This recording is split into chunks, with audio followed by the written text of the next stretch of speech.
pag during breaks daw, nakakulong daw sa dressing room. Kausap daw Ay, si Paulo. At saka, regular na daw yung kanilang pagja-jogging. Talaga yun ang kino-confirm niya na na si Paulo na raw talaga at Kim Chiu. Ang jowa. Sino huli mong ka-text kanina? Unti-unti na ngang lumalabas ang katotohanan sa relasyon ng Kim Pao.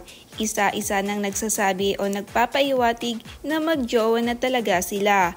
Simula pa lang kasi nung taping nila sa linlang ay halatang meron na talaga silang gusto sa isa't isa.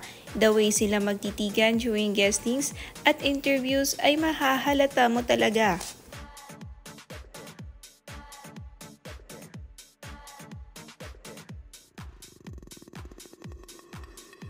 Nakaraan lang sa show na Marisol Academy ay napag-usapan nga ang kakaibang kinikilos daw ni Kim sa Showtime.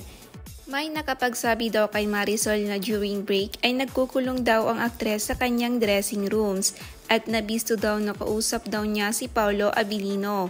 Bukod dito, lagi na daw silang nag-workout together. Regular na daw ang pagja-jogging nila. Kaya pala laging tinutukso ng mga Showtime host si Kim dahil totoo naman pala talagang meron na talagang something sa kanila. Sinabi pa ng vlogger na si Marisol na kinonfirm daw ng kausap niya na si Paolo daw talaga ang jowa ni Kim.